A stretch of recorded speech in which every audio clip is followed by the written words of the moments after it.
You are here because maybe you're a painter, a jeweler, or you make crafts.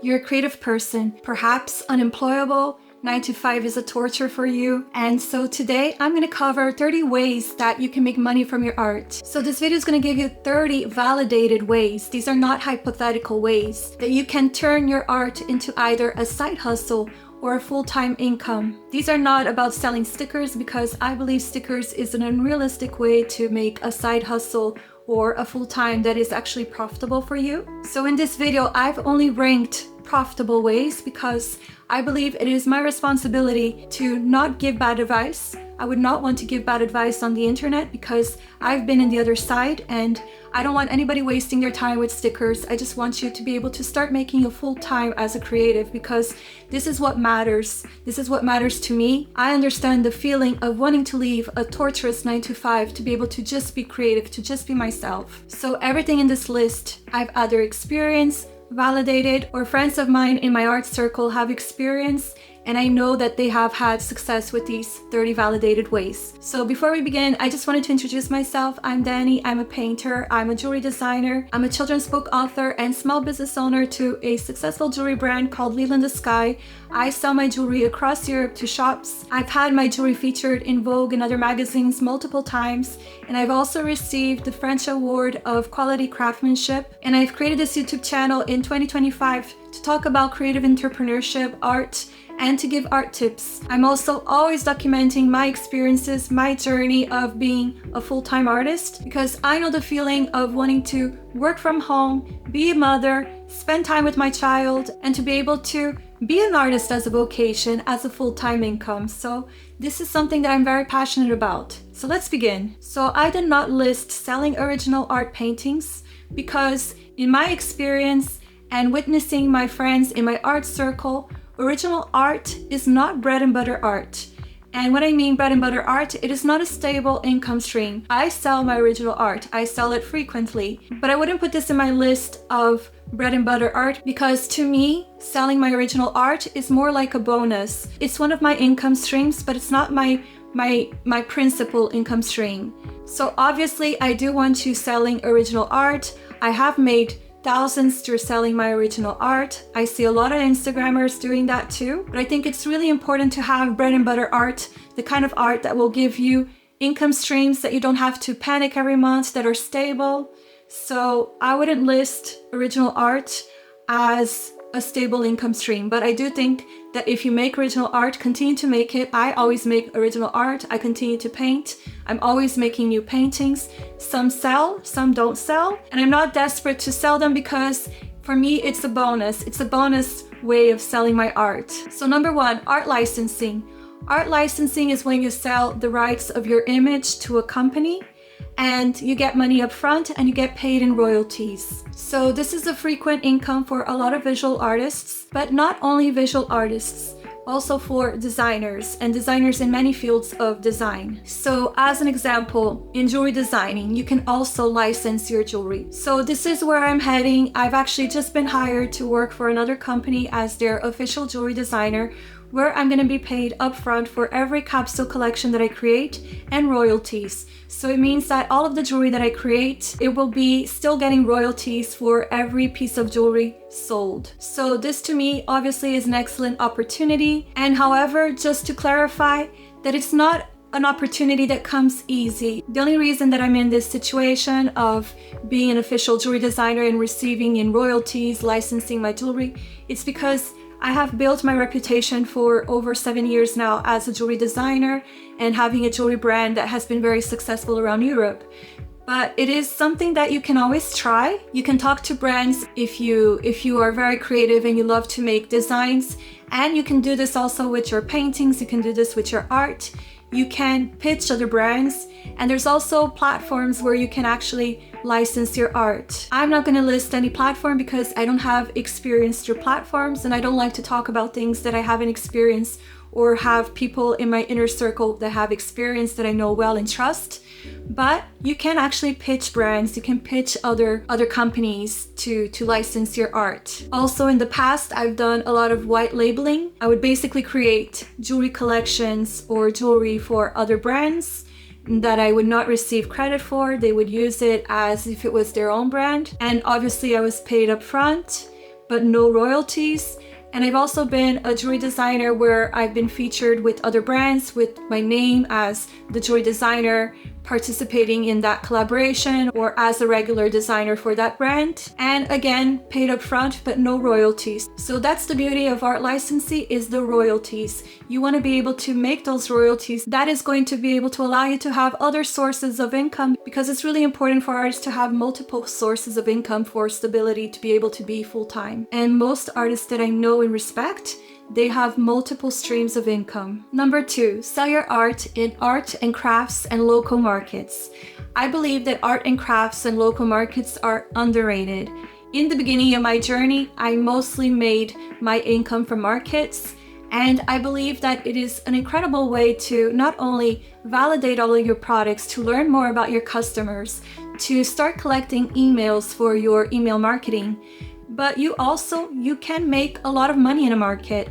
I have sold out in booths and markets. There was one yoga festival where I had a booth, and in 2 hours I sold out all of my stock. And I have made hundreds and thousands in markets, in art markets and crafts shows, or Christmas markets, local markets. So I believe it's an underrated way of making good money, either as a side hustle or as an income stream for your art business. I would not do it full-time, but I believe it's a really good way, a good source of income, is to do lots of markets, and you can easily sell out. So the things that you really need to know for an art market is that you do have to invest in a card machine. I use SumUp. I love SumUp because it is so intuitive, it is so easy to use, and you have to invest in the aesthetics and having a beautiful display for your work, for your art, for your jewelry, for your crafts. Make that beautiful display, have it beautifully branded. And also, I used to have market pieces. So these are pieces that were not in my catalog, not in my online shop, but they were just for markets because they were affordable, they would sell easy, they were more popular, so maybe less artistic, more trendy, and more validated products. I would also bring some of my things that were very different, that were more branded, but I wouldn't sell those as much as the ones that I would bring specifically for markets and price at perhaps 10 euro, 20 euro, 30 euro, 40, 50 was sometimes a stretch for a market, depending on the market, because I've also been in more luxury markets where I would bring all of my beautiful, more expensive, high margin products, and those would sell very easily as well. But typically for a market, you want to have more affordable pieces to sell out so that you can sell a lot. So even if you have paintings or prints, have pieces that are not too expensive that you can easily sell as gifts. You know, people do a lot of gift shopping in markets, and that is a good way to think. Think of what would be great gifts for people to give for their loved ones that are affordable. People don't want to spend a lot of money on a gift. So when you do your markets, think of gift making. Think of gift making products that would sell really well, or cute little affirmations that people can put in their home with positive quotes, and things that are maybe neutral for the home, beautiful candles. I have a whole video on validated products for 2026 where you can see all of the products that I've sold out frequently in my brick and mortar shop and when I had markets and in my online shop. So have a look at that video. But markets is a great way to start your art business, and I still do it sometimes. I do think that there is a beauty of working with markets. And I also want to add showrooms, because there are certain showrooms that are these private events where people invite others to have champagne and shop. I've done a lot of showrooms. There's one that I love partnering with because she has really good clients. They come to the showroom with the intent of buying and shopping a lot. So markets and showrooms, I believe they are an incredible source of income for art businesses and artists. So number 3, commissions. I do love commission art as well because I like to play it safe. So with the commission, you can have the person pay in advance. You know exactly how many you're selling, how many spots you need for that month, for your offers. So for example, if you're a designer, a jewelry designer, you make crafts or you make art, you can have an offer of, let's say, 5 commissions a month or even more. You can have a waiting list. You can have it paid in advance as well. And I love it because it is safe. You don't have to make art or jewelry or pieces that you are not sure they're going to sell or not. This is already validated. This you already know that you're going to make it and it's going to sell. And my experience with jewelry is I still do a lot of commissions with jewelry, and I also do commissions of portraits. So portraits is a fantastic way of getting commissions. And I've never done pet portraits. I do more people portraits, but pet portraits is also very successful. I believe that that is also a really good business model to have, to do pet portraits and people portraits. And I have pitched 4 people for portraits this month, and I received the confirmation for 3. And I didn't want to do more because I just wanted to do 4. I wanted to do as little work as possible in commissions because I have my other sources of income. But I also wanted to validate this offer to see if I could easily create a business model of portraits.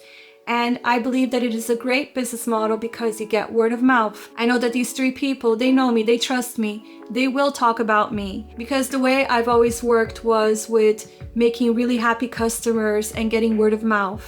I believe in the power of old school word of mouth.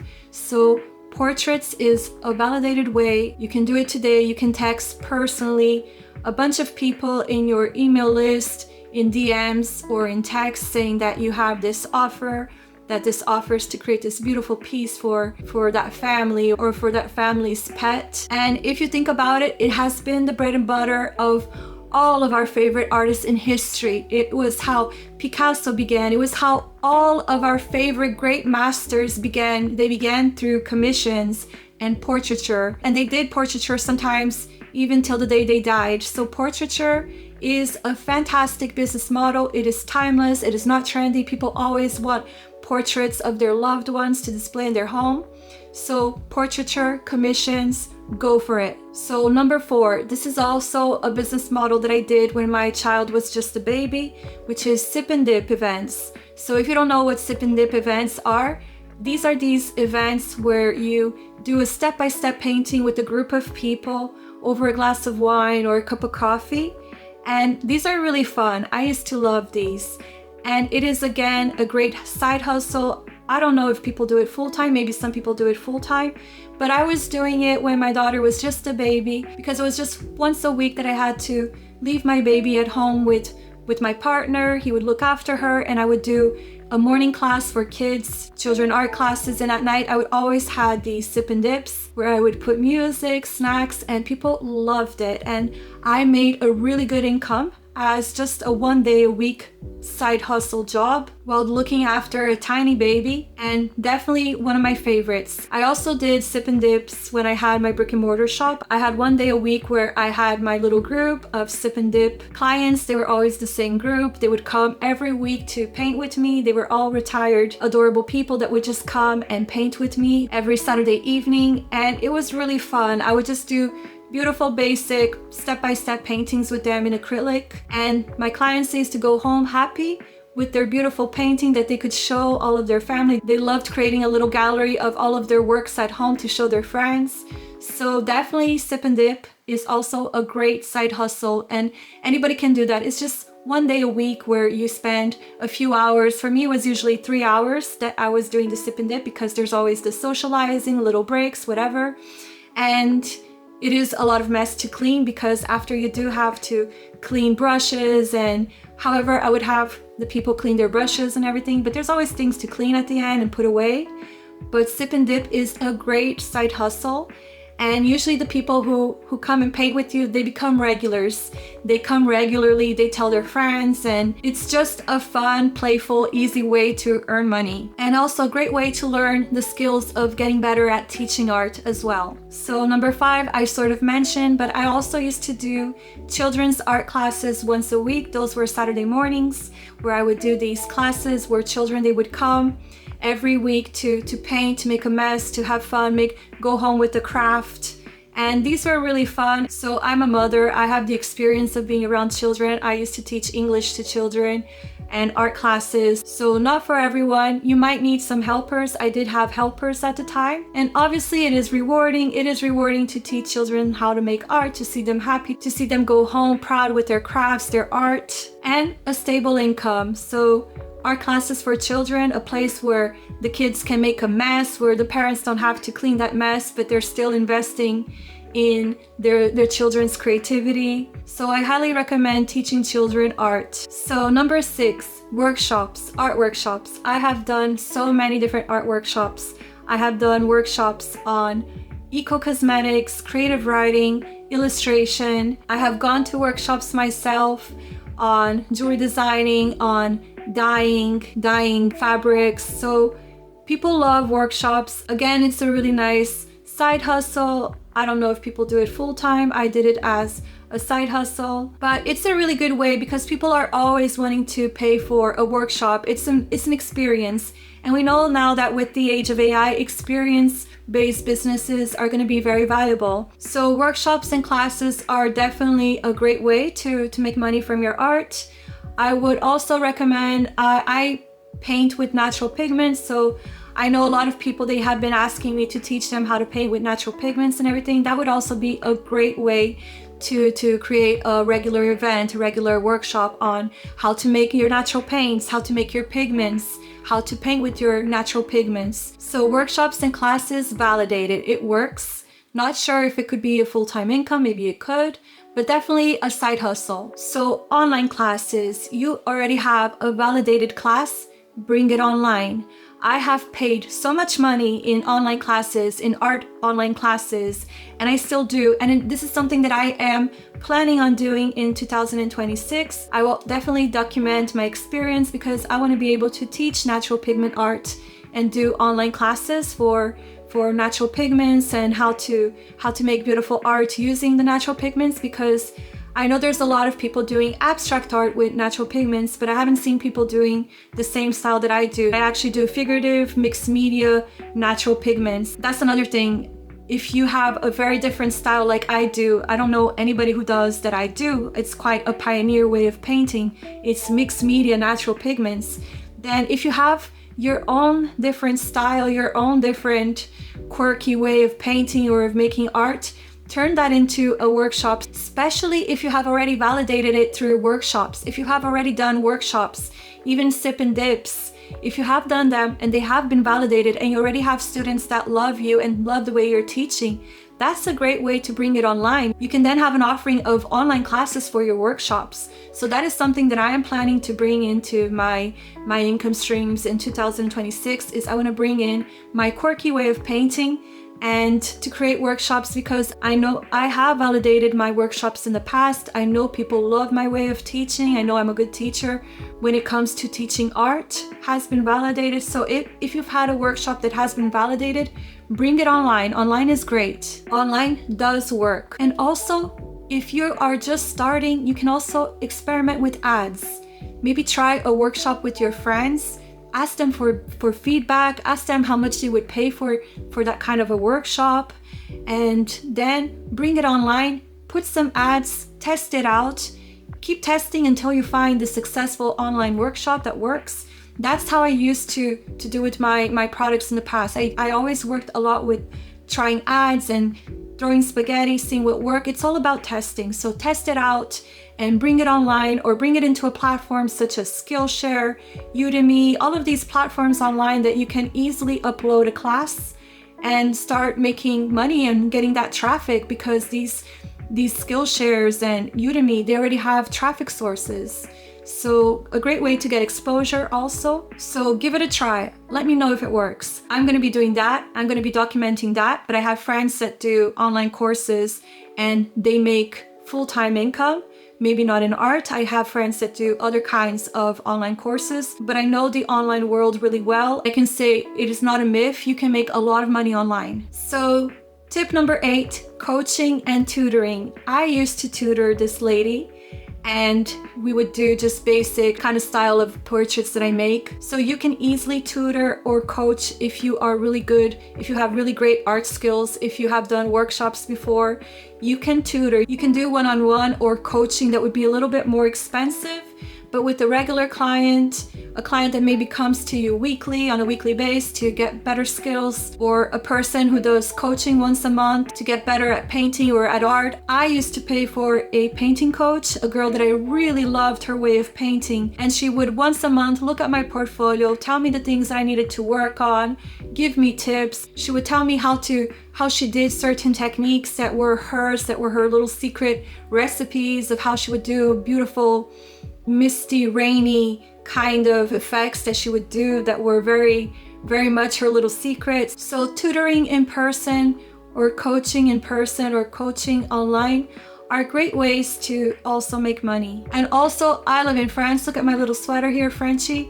I'm not French, I'm actually Brazilian, but I live in France. And in France, we have these platforms. One is called Super Professor. And in these tutoring platforms, you can find a tutor for anything, and there are tutors for art. So you can find an art tutor with a specialization. Maybe you can offer tutoring as a manga artist teacher or as a oil painting teacher. So again, people always worked with tutors, coaches, validated, timeless. You can do that. You can offer your service in a tutoring platform and also teach locally. Start offering your services locally like all other kinds of tutors offer their services. Number 9, art history classes. So these were very popular in Rio de Janeiro, Brazil, where I grew up.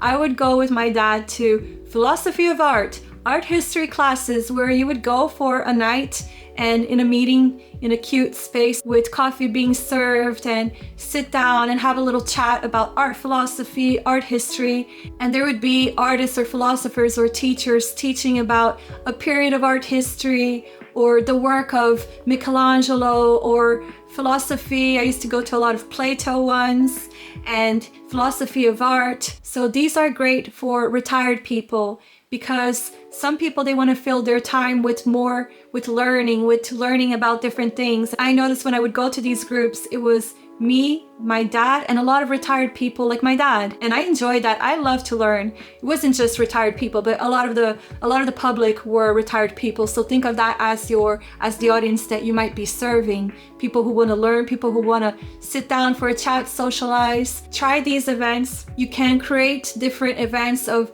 different art periods or different philosophers and what do they say about art, because every philosopher has an important opinion about art and the necessity of art. So validated, popular, so you can repeat for the same group of people a weekly class where they're going to get a different cycle, they're going to get a different period, they're going to learn something new every time. And if they love you, they enjoy you, and they just want to have a great time, have coffee and chat, this can be a really great income stream for you to do these kinds of events, these educational classes for people who are not in university, for people who want to socialize and learn. People are always wanting to learn. Education is always going to be a great source of income by teaching, by providing education. So number 10 can be a little bit triggering, not for everyone, not everyone's cup of tea, but live classes where there's a group of people who want to paint anatomy and the human body, the human form. You can create live classes. I used to go to one regularly when I was growing up, again in Rio de Janeiro. It is a really famous art school in this beautiful place called Parque Lage, where there are art education classes, filmmaking classes, all kinds of interesting classes for art. And I used to go regularly for a live painting, nude painting class. So I would go there regularly where I would paint a model who would pose in her or his birth suit for us to paint, and very respectful. However, not for everyone, can be triggering, can be problematic. So this is not one that I would highly recommend, but it is done. So I used to go to one as a student. I used to go there to learn. I wouldn't necessarily organize this. This is not the kind of thing that I would feel comfortable organizing, but a lot of people do, and it is an important way of studying and learning art. So I just wanted to put it out because it is a way that painters and artists have always learned how to study art through these live nude painting events and sessions and classes. I, however, can only validate that in the sense that I used to go to these classes as a student. So 11, retreats. Retreats are high ticket, so you can start as a side hustle and you can get to the point that you are working full-time as a retreat facilitator, facilitating art retreats. So this is where I can validate this because I have 3 friends in the retreat industry. One, she's doing art retreats in South Africa and in France for painting, and she has already been featured here on my channel. Her name is Lily Marfizi. Incredible art teacher, incredible art retreat facilitator. And this is high ticket, so it means that every retreat is usually minimum 2,000. And obviously you have to organize it, you have to get a cook, you have to get the Airbnb or the hotel or the place where you're hosting the retreat. But it is high ticket. I am an assistant for 2 friends here in the south of France that do women's circle kind of retreats. And I assist them, and these 2, they make the bulk of their income as full-time retreat leaders by working only twice a year. So working twice a year for 1 week, and it is very intense. It is a lot of work, a lot of organizing and trying to fill out those spots for the retreat. But it is high ticket, and then for the rest of the year they don't have to work if they don't want to. Some of them they do offer some online courses and other things. And one of my friends, she does then private retreats where she has even more high ticket, but then it's a one-on-one kind of retreat. So you can think of that too. You can do a high ticket one-on-one retreat if you are an incredible painter and people really want to learn your technique, and then you guys are going to beautiful places and you can give all of your attention to that one person. So yeah, this one friend, she does private retreats one-on-one or for small groups. Those are her high ticket retreat clients. And this can work with all kinds of art mediums. So I've been to one in Madeira, Portugal, where a Quiet Wild, she's a big photography influencer. I spent the week with her and a group of amazing photographers that became friends for life. And we did a photography retreat where every day we would wake up at 6 in the morning or sometimes even 5 in the morning to be able to get the beautiful shots of the morning. And then we would spend the whole day just working on our photography skills, learning, and obviously seeing beautiful places in Madeira, Portugal. And even Wendy Hansen and her husband Carl, who do these retreats, they're really amazing. Check them out on Instagram. And the most lovely people, they do really well by just selling retreats. So they are able to live a very slow paced life as photographers, just hosting their retreats that they do. Now they do Scotland as well. They do Scotland and Madeira. So retreats, that's a booming industry because we know with AI that not only there's going to be a boom in opportunity for creatives and artists, but experience-based business models. People want to have experiences. Some people, they don't want to travel alone. A lot of women that I know, they don't want to travel alone and they want to go to a place where they know that all of their meals are going to be organized, that they're going to be safe, they're going to be in a safe environment with the group traveling. So highly, highly, highly recommend art retreats. So number 12, working for art retreats. So this one friend that I'm assisting, not only she pays me to assist her, but I get paid to do a workshop on art therapy. So I've done a certification in expressive art therapy, which is basically you're not diagnosing anybody. You're just bringing in the process of painting, the pleasure of painting, the joy of painting, where people can just make a mess and express themselves. So I do art therapy workshops in her retreats, and I do a beautiful natural pigment workshop for her that people absolutely love. I feel like I'm in a room with people just reclaiming their creativity and they feel like children again. They tell me they do. Sometimes they cry, sometimes they feel blocked and they're looking at the canvas afraid. So I'm guiding them to, come on, you can do it. You can paint. You know, you can just throw some paint on your canvas and see what happens. So these are fabulous. They work. You can offer art therapy retreats, again, expressive art therapy retreats, because you're not diagnosing anyone, you're not making any claims. Have to be very careful with that. You're just creating a beautiful space for people to be able to connect to their inner child and paint and make a mess. And these are really great. You can offer these to retreat leaders. You can offer these to the people who are doing retreats around your area or retreats that you would like to work with, to do these beautiful workshops of art therapy, because a lot of people are going to retreats for self-development, for detoxing, and why not offer a art therapy retreat or an art class? You can offer an art therapy or an art class to retirement centers, and this can even become a full-time business for you. So 14, live wedding events. So this is something that has begun here in the south of France. I have a lot of friends that are in the wedding industry here. They are photographers, wedding photographers, and the new trend is to do live wedding events. And recently I was talking to this adorable girl in my program in Milan Art Institute who just did an interview for Milan Art Institute on how she has become a renowned live wedding event painter for the wedding industry because there's not a lot of competition there. So she has packages at 13,000 for events where she's actually getting booked out for the wedding season and doing all of these events at 13K each. So this is actually one of my favorite industries because I have a lot of friends, like I mentioned, in the wedding industry.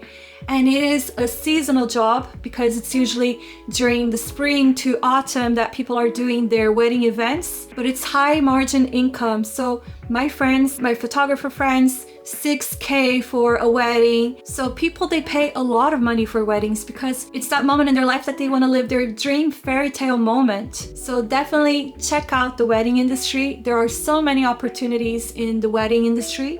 And if you are a painter, if you're an artist, even if you do watercolor, you can do beautiful events for people where you can charge a lot of money, and this can become your full-time business. However, begin as a side hustle, begin part-time and build it up. And go to all of the wedding expos and Facebook groups for people getting married in 2026, 2027, so that you can start showing your work. Create a cohesive portfolio of couples and show your work to people for live events or even for just portraits of couples. It doesn't have to be live events. It can be just wedding couple portraits that you can do as well. So 15, wedding accessories. So this is something that I used to do. I would have wedding accessories in my online shop. Also, I would have some offerings of wedding accessories on Etsy because that's a trending keyword on Etsy is wedding accessories. So anything from beautiful crowns. I saw so many beautiful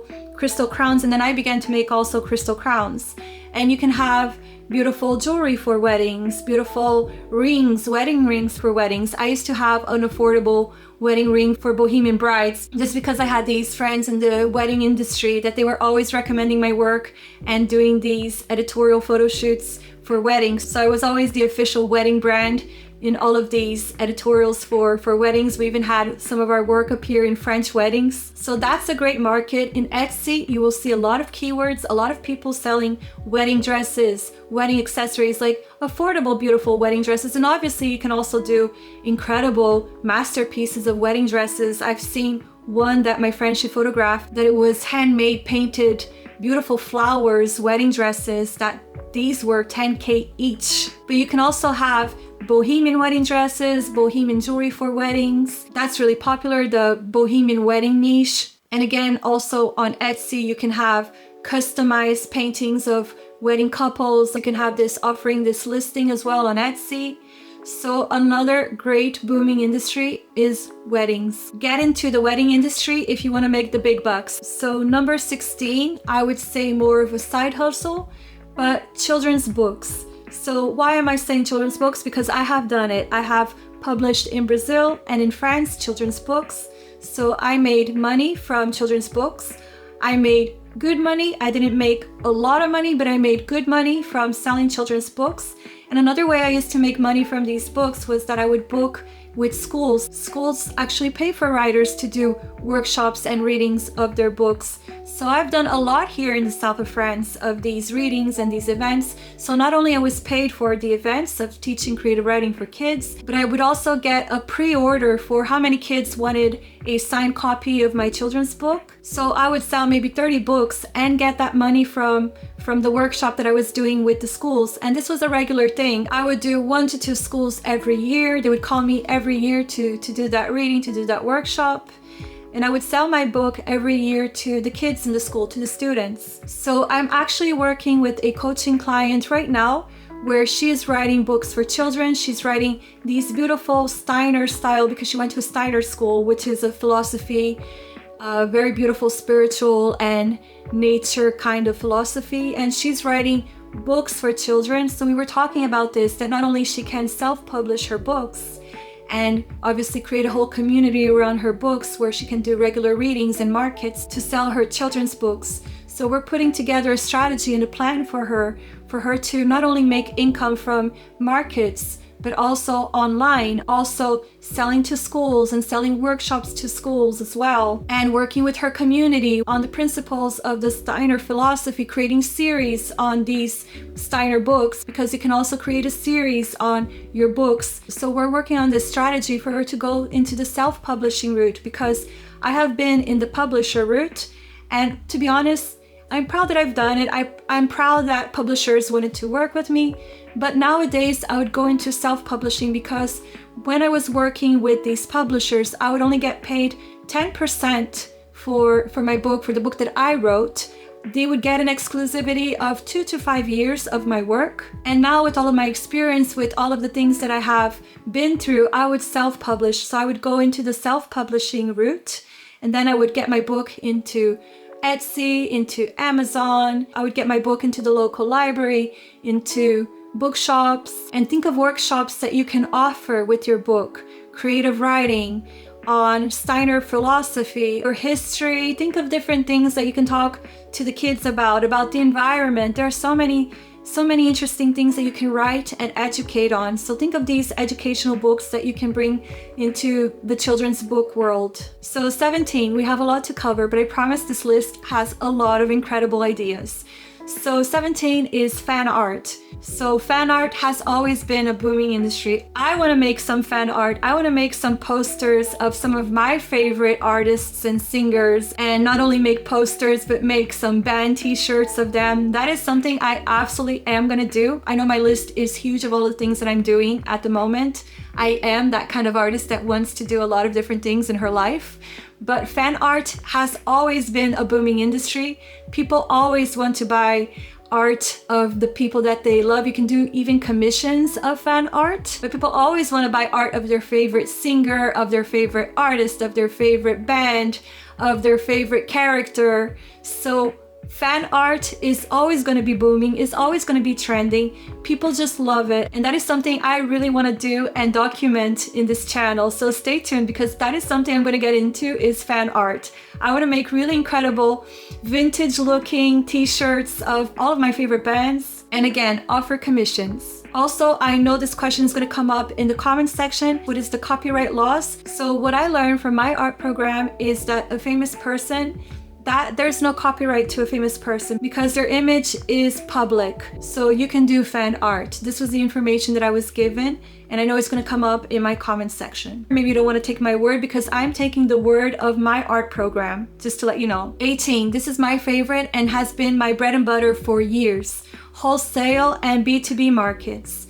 I have a lot of videos here on my channel on how I sell to businesses, into the B2B marketplaces, wholesale. So this is my bread and butter. This is my most stable income stream, and probably approximately 70% of my income is selling to businesses. So I sell to platforms such as Anchor stores, such as Fair, but I also sell to other businesses that I have made connections in the past. But you can check my video on how I make a full-time income as an artist. So 19, Etsy. So I have a love and hate relationship with Etsy. I've had a lot of sales through Etsy, but Etsy is a small part of my income stream. A lot of people can make a lot of money through Etsy, but I have my own Shopify website where I get far more money from my online shop than from Etsy. But Etsy is great when you're starting. You have to have, like I said, a lot of multiple income streams. And if you work online like I do, I lost a little bit of my voice from talking too much, but I have my Shopify online shop and I work online. I make a lot of sales online to all of these marketplaces, but I also have my Shopify shop. So Etsy is just to get more exposure, and there's a whole science to Etsy. I've been trained by some of their coaches on the keywords. You can always get a marketing expert, a digital marketing agency to work with to get the best SEO keywords to show your work on Etsy, because you cannot just list a beautiful poetic name for your creations. It has to be very keyword specific when on Etsy. There's a lot of videos online about Etsy, but the thing with Etsy, like I said, you get traffic. It's a good way for starting out, for if you don't have money yet to invest in a nice Shopify website like I have done. I really love Shopify. I have been working with Shopify for more than 7 years now, not only in my jewelry account, but also for my paintings. And the thing with Etsy is that they can be very erratic. I don't understand them. Like, they did close my shop at one point without any justification, without getting back to me. I have no idea why they closed my shop. And a lot of other artists have reported the same thing, that overnight their shop got closed and some of them completely lost all of their business, all of their income. This didn't really affect me so much because I was only getting a small percentage from Etsy sales. However, the Etsy ads did work really well for me, but I would never put all of my eggs in an Etsy basket because, like I said, they're erratic. And also they're displaying all of the competition there. So there's your product and then somebody decides to make a product very similar to yours because they see that you're selling well. And the person's gonna see that there is your product and the competition who's maybe going cheaper. I mean, anything can happen on Etsy. It's a little bit of a wild west, but it is good to have. I would list products on Etsy just for double exposure, just for having more exposure, and also to get traffic. And a little hack for you, this is something I used to do with all of my Etsy sales. When I would get a sale from Etsy, I would put a discount code and I would put in the package a card with my shop, my online shop, with a little discount code so that the person would be motivated to buy from my online shop directly from my Shopify and get into my email list so that person could become a loyal client of mine. So that is something you can do too. If you work with different marketplaces, if you work with Amazon, if you work with shops where you don't own the email list, add a little card with a little discount, a 10%, 20% discount to your online shop, and you're going to convert that Etsy client into your own client. So 20, your own online shop.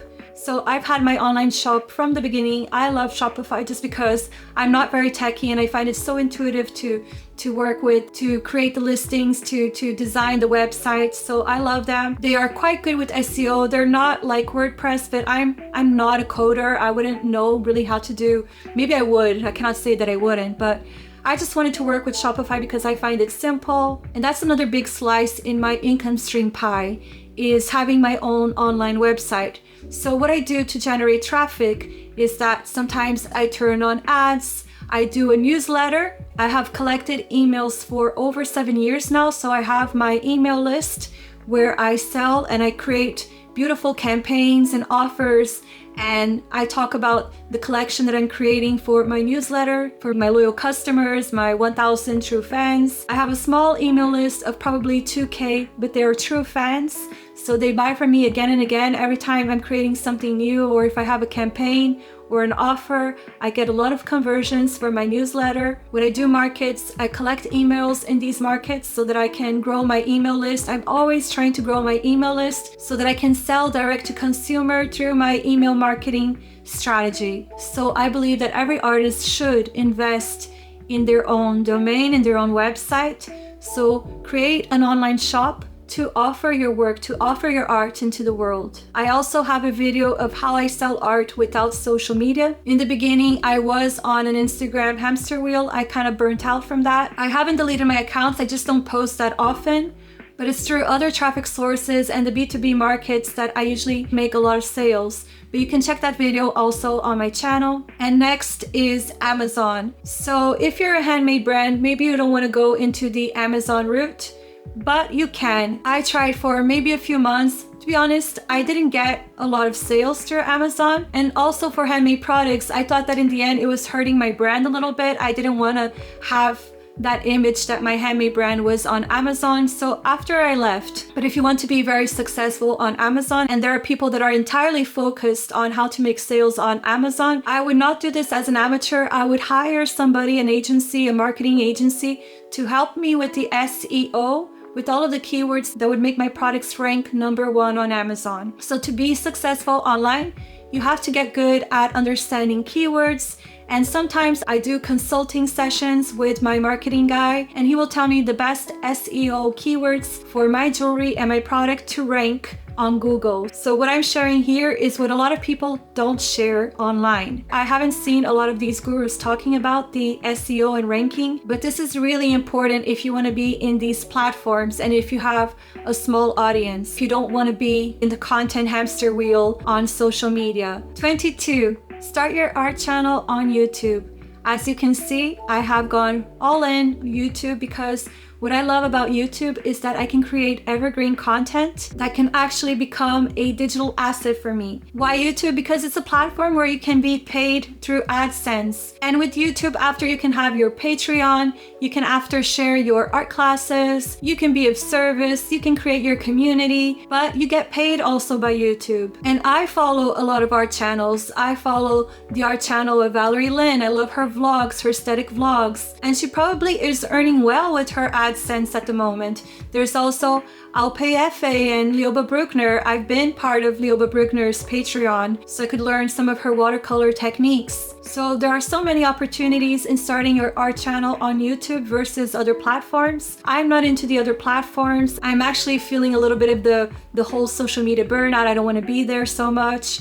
But I do love YouTube because I upload my videos. There's no scrolling. I have really beautiful conversations with some of the people who comment on my comment section. And so we create more of a real connection that I don't feel that with Instagram. I feel like Instagram, everything's a little bit superficial. There's less authenticity. But I do have to say I love YouTube. It's been not even a year that I have been on YouTube creating content, but I find it very rewarding. And I love to know that I'm creating this beautiful library of assets, that I'm creating evergreen content instead of content that you have to be constantly on the hamster wheel. So I'm not really on other social media platforms. I've done them all. I left all. I have not deleted Instagram. On Instagram, I still have my account. I still use it as a portfolio. I have a whole video on how I use my social media account, my Instagram, my jewelry Instagram, and my art Instagram as a portfolio. Sorry, my battery just died, so I had to charge my camera again, so I'm hoping that I haven't lost my train of thought. Right, I haven't tried Patreon. I'm not sure I want to go into the Patreon route, but I have paid to be in Lioba Bruckner's Patreon. There's also Alpe Efe. So they're a couple. They're both content creators and artists. They have both built massive art channels and they're both on Patreon. So I used to be in Lioba Bruckner's Patreon. She's really good at it. Honestly, if you want to get into this route, check what she's doing. There's also her husband. I haven't tried his, Alpe Efe, who has also a huge account, a huge art channel here on YouTube. But definitely, if you want to go the Patreon route, there are many successful artists that have successful Patreons. But I cannot speak for myself, but I can speak as somebody who has been in Lioba Bruckner's Patreon. She has a big community. She has almost 4,000 people on her Patreon for $12 or 12 euros every month. So you can see she's doing really well. She generates a really good income from Patreon. So if you're building your YouTube channel, you can also build your Patreon. It wouldn't really work without an audience. You need to have your YouTube channel. You could probably try, but I believe to be successful at Patreon, you should be a content creator. But it's an income stream. A lot of artists are on it. So could be also a possible path for making money. So this could maybe be a possible path for you if you want to live from your art. I wouldn't put all of my eggs on the Patreon basket, but I think it could be good as an extra income stream. So 24, oracle cards. And the reason I'm saying oracle cards is that lately I've had so many people ask me to do oracle cards for them. It seems to me that everybody and their cousin and their aunt are making oracle cards, but I've already had 3 different people ask me to do oracle cards for them. I said no. And the reason I said no is because I'm already working on too many projects at the moment. I don't want to spread myself thin because I've done that in the past. I don't want to have any burnout. So I said no to all of the people who have asked me to make the visuals for their oracle cards. But the fact that I've already had a lot of people asking me to do oracle cards, it just shows that there's something there. So maybe you can create your own oracle cards and then obviously you can put it in all of the B2B platforms. You can try to get it into bookshops, or you can even, be able or put it on Etsy. You can do tarot cards. I've had a friend who's a jeweler who made beautiful affirmation cards that went with her jewelry brand. She made beautiful flower affirmation cards that she used to sell. So all of these trendy oracle decks, tarot decks, and affirmation decks, these are things that people collect. I have so many friends that they collect all of these oracle cards and affirmation cards and all of that.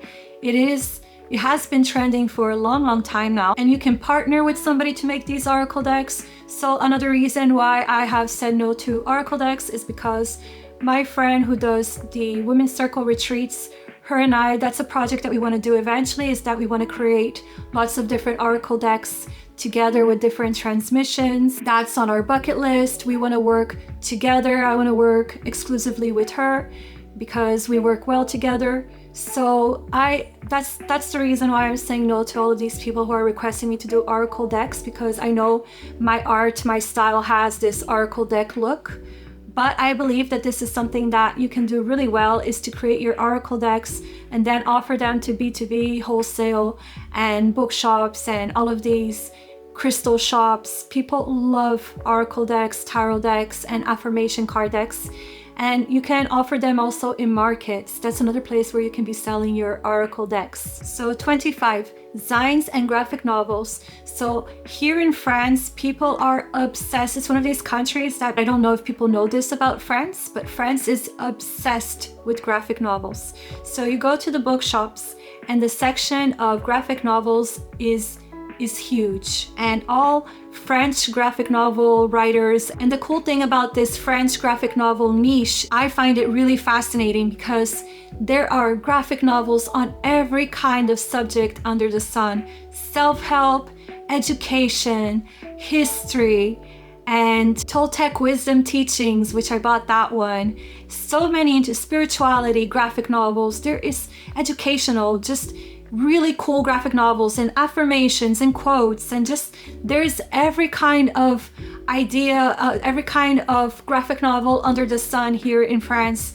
and people are obsessed with them. So I really think this is a cool area. I would love to create a graphic novel one day, but again, as you can see, there are so many things in my bucket list of things that I want to create. I really hope I can create them all. I usually have my priority project and then a few side projects. Some get done, some are always on the list, but that is one that might be always on the list. I don't know, I would love to create a graphic novel one day, more on mysticism and philosophy and all of these things that I'm interested in. I do have a book under my belt that I have already accomplished, but I think graphic novels is a great way to create these beautiful products that are enriching. They're enriching the soul, enriching the imagination, education. There are so many interesting niches in this graphic novel world, at least here in the south of France. I don't know how it is in other countries, but France is really known. It's well known for their graphic novel industry, which not everybody knows that about France. So I love going to the shops. I love to see what is under the sun of graphic novels in France.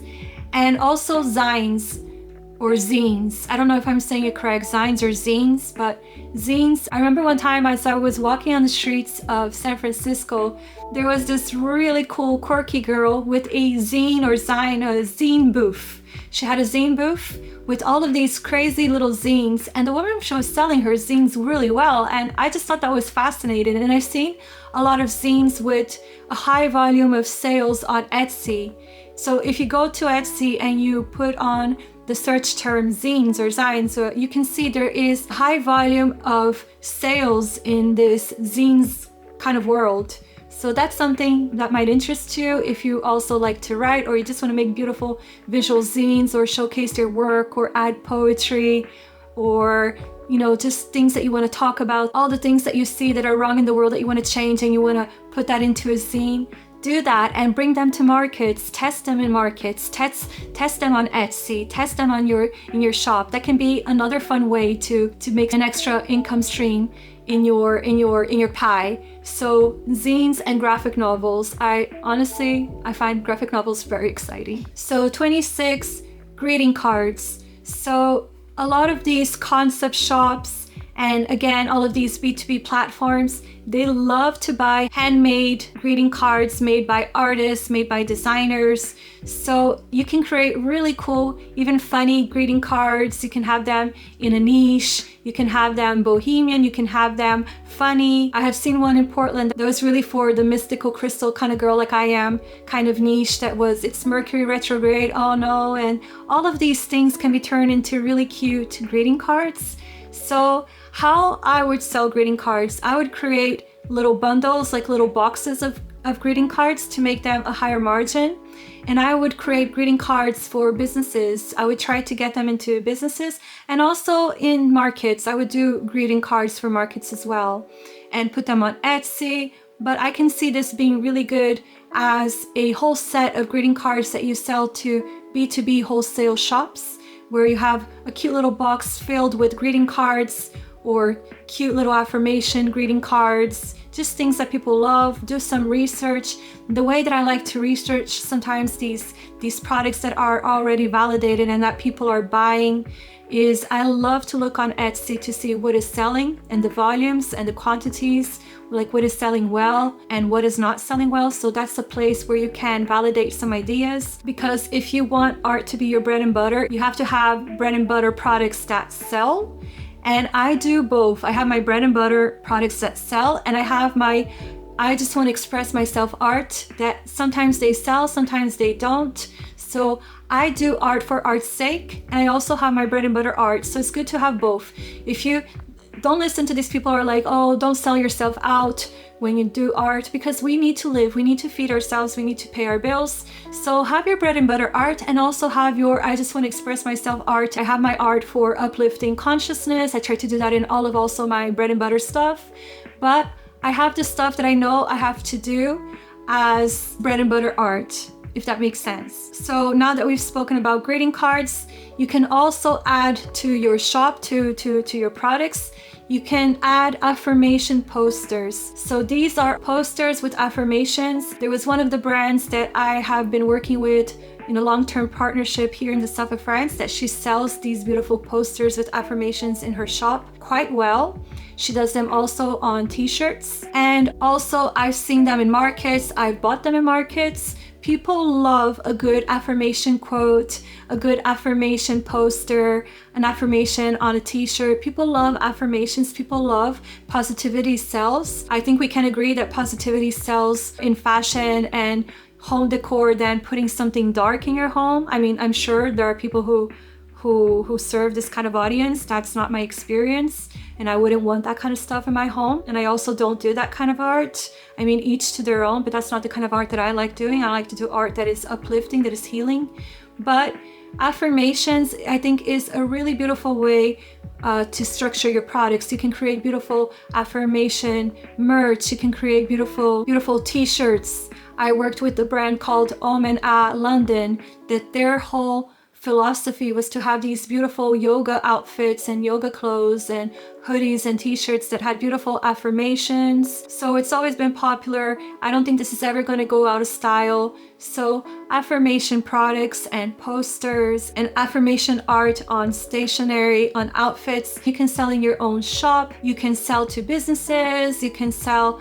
There are so many possibilities, all the ones that we already spoke. I'm not going to repeat myself because I mentioned them all already here in this video and in other videos of mine. So 28, candles. And in my experience, candles with crystals. I used to have in my brick and mortar shop a collection I had created in bulk, all of these beautiful candles with beautiful gemstones that I embedded in these candles. So I made them very apothecary looking, very beautiful, luxurious witchy look, with all of these big crystals coming out of the candles. And I sold out the whole stock. So validated for you.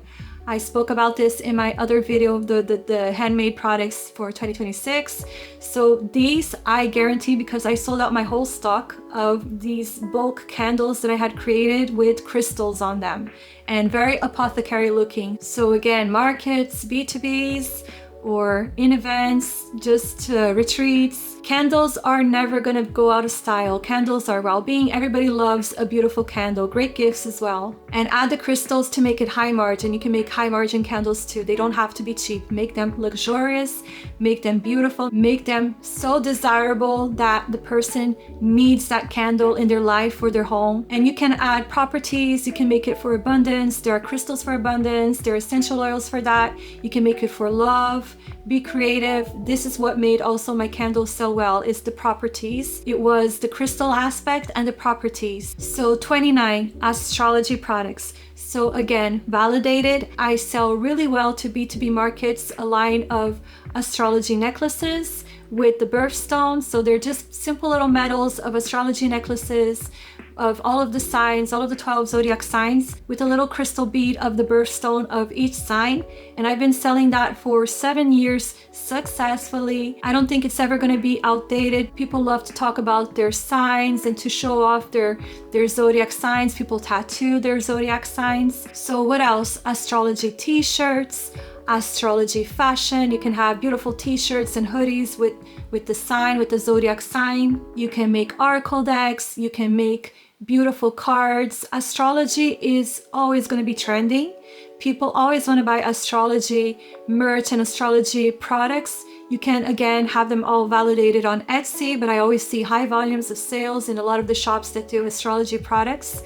It's Mercury retrograde. Sorry guys, I changed scenario. It's Mercury retrograde. I'm having technical problems. I apologize. Thank you for your patience. I had to plug my camera to the wall so I could get the last bit of this video. But as I was saying, astrology products, that's a 10 out of 10. 30. So the last way to make money from your art is murals. So murals are hot. I actually know an artist who was a teacher of mine, and she was earning 6 figures from murals and online classes because she does have a big audience. Murals is a great way to make money from businesses, because businesses, they always have a bigger budget to pay for your services, to pay for your products. So murals is another way to make money from your art if you know how to draw well, paint well. So you can make a whole business based on painting murals. So that is number 30. So if you've watched this far into this video, now you have 30 validated ways to make money from your art. You can choose the ones that better suit you, that better suit your lifestyle and art medium. If you have any questions for me, you can write them in the comments. I reply to all of my comments. And I also have a free masterclass on unblocking your creativity, which I am linking below. But if this video was valuable for you, I would love to ask you to hit like and subscribe. As I said, this is a new channel, and looking forward to hearing from you. So see you next week. Ciao!